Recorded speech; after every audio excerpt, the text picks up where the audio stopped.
Hi, friends, and welcome home. It's Craig and Jamie. We are giving you a Homestead update the first week in November.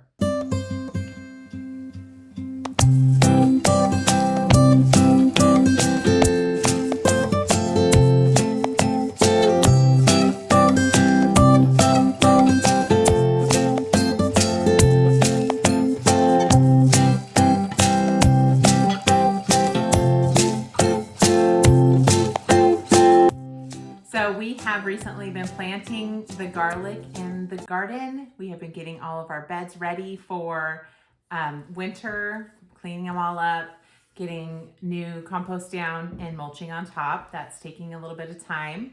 And you'll see a garlic update with my lovely Adela, the assistant. And we have been doing a new technique with our cattle as well.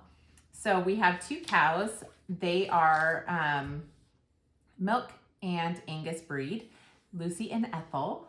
Yep, and we are rookies. We call ourselves the amateurs because you don't name cows. So if you are in the cattle business and you know that you don't name your cows, well, we've already broken that cardinal sin. So here we are. Which they are our milk cows, so I feel like you could do that. You could name them, but if they do become beef cows, well, I know. And Lucy is... I don't mind eating Lucy. She's naughty. She's gotten out a lot. You know about Lucy and Ethel. Yeah. I love Lucy. She's typecast, exactly the same personality. She is broken out of our fence. She gets out. She can't capture her. It's always on a busy day too. It's never on like a day that we're just home hanging out. It's like you have to leave this morning and you have important things that you have to get done. This is a great day to break out. So, like clockwork. We recently watched a Homestead class from Joel Salatin on how to reclaim your pasture. So if you have been around a while, I'm sure you've heard of him. We are new to him. We live on not as much property as he does, but it is all being reforested right now. It's awful. Returning back to its natural state. So Yeah. like our ground used to be about 15, 20 years ago was all pasture land. It's like, so there was grass growing all over the land, and then it's kind of been pared down to what we currently have. And even in that, there's brambles and there's ground growing vines and wild rose. We just call that bad bush. Yeah, bad bush. It's terrible. It tries to grabs hurt you, you. stabs you, pokes you, trips you at the wrong times too. And you're like, anyways, so we also have out in the forest, we have all these alders, red alder that's all the little sprouts are, shooting up. And we've got trees that they look like they could be old, but we know that they're about 12 to 15 years old because that's what our realtor told us, that this ground used to be pastured. Right. And they used to run horses and cows on it prior to us. So we're looking to reclaim some of that as pasture land, but also keep the ground that we currently have healthy. Yeah, so we have 2 main fields. One is now our garden and one is for the animals to be moved on as pasture. And it is the most pasture-like because it doesn't have all of the trees growing up in it currently. Mm-hmm. And what we have found from watching Joel is that you can fence a perimeter and then move your cows within electric fencing in smaller sections to work that ground and to get the seeds that are currently there, because there are seeds that are just in dormant state waiting to come up and produce. So we started that here about, I don't know, a month ago at the most, just with 1 square. And we've been growing 1 square at a time to fill in. And we just drew this up on a piece of paper that kind of, here's our idea. This is what we could do to make this work, and are starting to implement it. Yeah, you watched that video and you were like, we're doing this. And literally, like, it was on the back of I think the nearest paper was a birthday card. And you just sketched out this little grid system and said, this is what we're going to do. And so I grabbed the kids and we all looked at it and we said, let's go build a fence. So Jamie, this is normally how we operate. So we've got the picture we'll show you is going to be a little better, sketched out, not to scale, but definitely shows a little more of our system. Yeah, than the first one on the back of the birthday card. So what we've got currently in equipment is we have a solar panel. I think it's a larger one, maybe 15 to 20 miles of continuous line. Mm-hmm. And then we use, we actually asked a local guy that was shopping at the same time as us in the at the local farm store. I said, well, what do you use for electric fence? Should we use, metal? Should we use rope? Should we use this braided stuff? And should we use like, fencing? And so anyways, he actually recommended this nylon rope, and I believe it's like an 1/8 inch, but it has like a stainless steel cable that's woven into it, and it works great. It's easy to work with. We can cut it, tie it, splice it back together. So that's what we currently have. And then we have the solar panel system that's basically, we have to keep it in direct sunlight, so we face it southward. And then we have part of our fencing is the lower part of our fencing is barb fence. So it's permanent fixed fencing. I believe the whole property used to be, or was at one time, fully barbed wire fenced. And that was great when the property was, I think it was 40 acres at one time, maybe a little larger. And then since it's been divided, our smaller section only has a certain part of the perimeter that's barbed fence. So we'd like to create a little more permanent fencing around the system, and then put our cross sections with the electrical fence. Right. And our idea, because we are on a hill with our field, and you'll see that here shortly, we decided that we wanted to run our electrical panels at the top of the hill and then run a hot line down to whatever section we were working with the cows at the moment. Because we don't get a lot of sun here in the Northwest in the winter, we needed to be able to capture as much as we could. This is as tan as we get after the summer. This is it. This is it. It's fading It's already. fading. I have to buy new makeup. But at the top of the field, obviously you're going to receive more sunlight, or the capacity is greater than if we're down at the bottom. So having that hot line that just runs straight to the square that we're working with will be optimal. What our goal is for these sections on here is they're roughly 50 by 80 is the sections. Maybe a little bigger, a little smaller, depending on where it's at. And if it's on the hill, we might have a little larger section. However, our goal is to be 2 weeks in each section. So 2 cows, it's not a very large section of ground. Right. We plan on moving them every 2 weeks and then keeping them in rotation.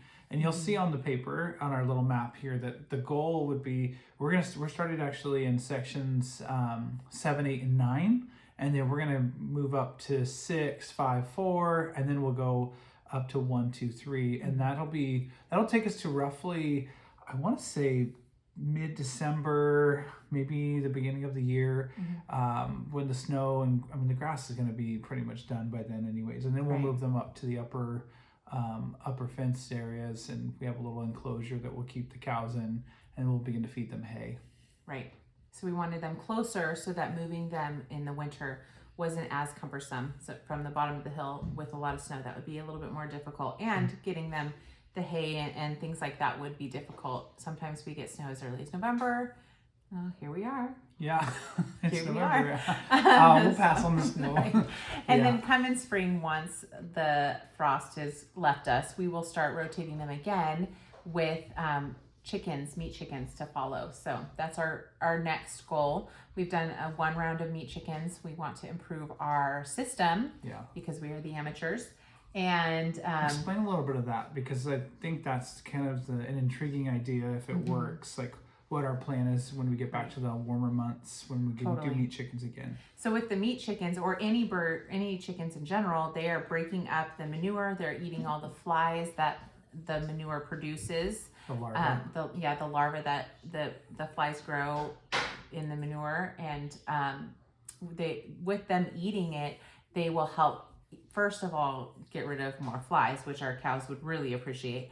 And secondly, it will help disperse the manure to fertilize the ground better. And I think our ground needs that. So based on what Joel Salatin is saying, your ground tells you what status it's in based on what's growing. So because we have these wild, bushy-like plants growing, that tells us that our land is actually pretty low on the amount of nutrition that it has for the soil. And that's why the grass is not growing tremendously well, and all of these other things are, because it's trying to cover itself, but it's at the last bare minimum. So we're not looking at our pasture land being beautiful and green this year.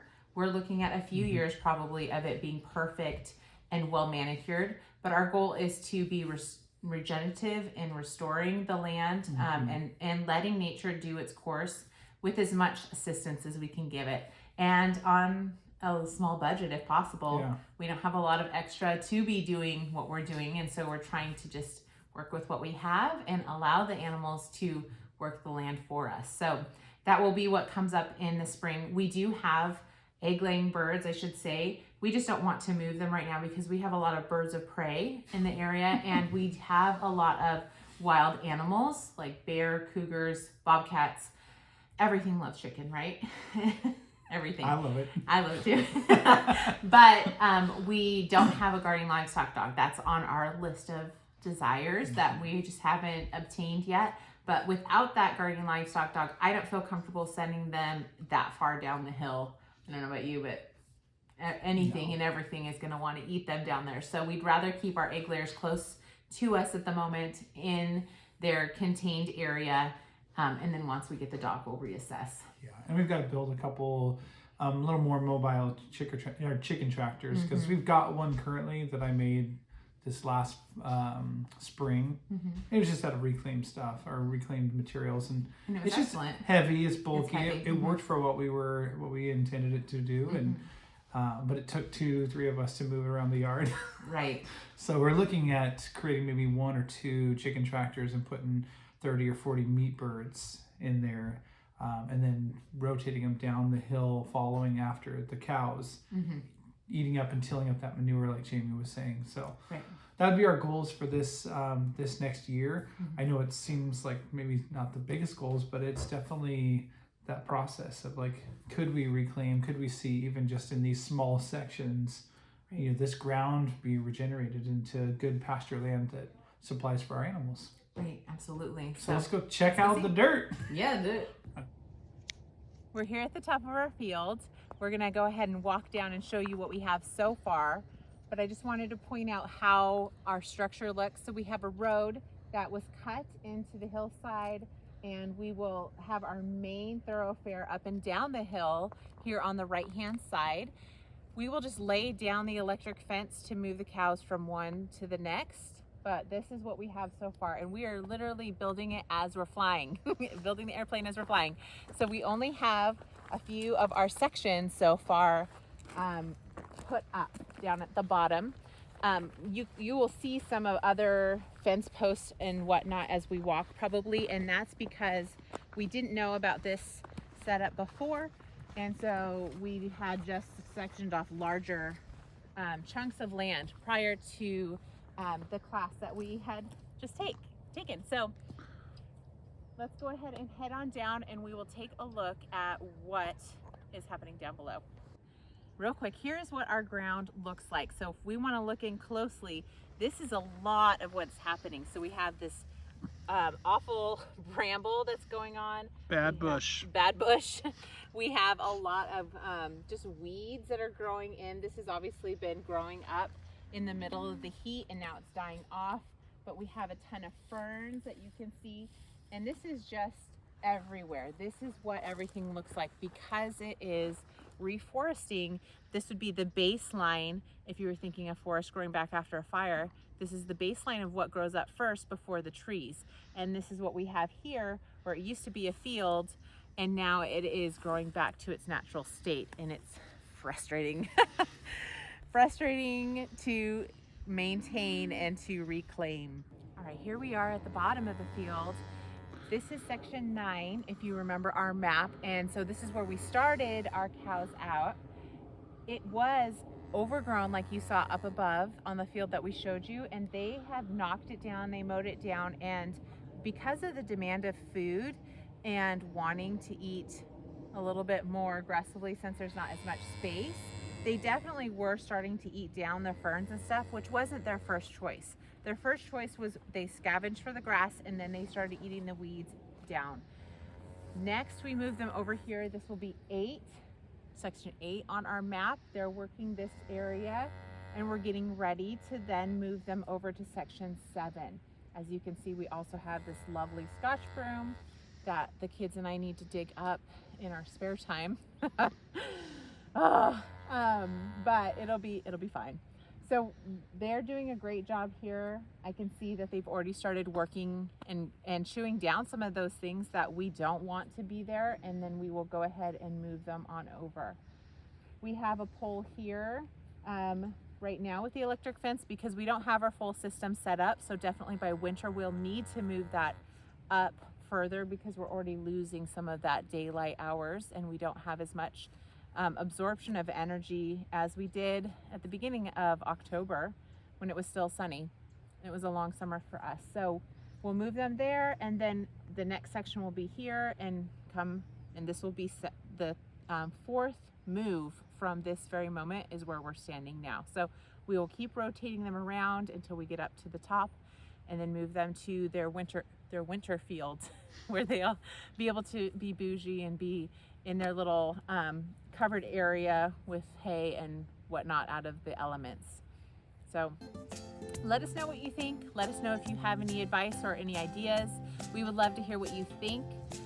We do have a lot, obviously, that we need to work on still.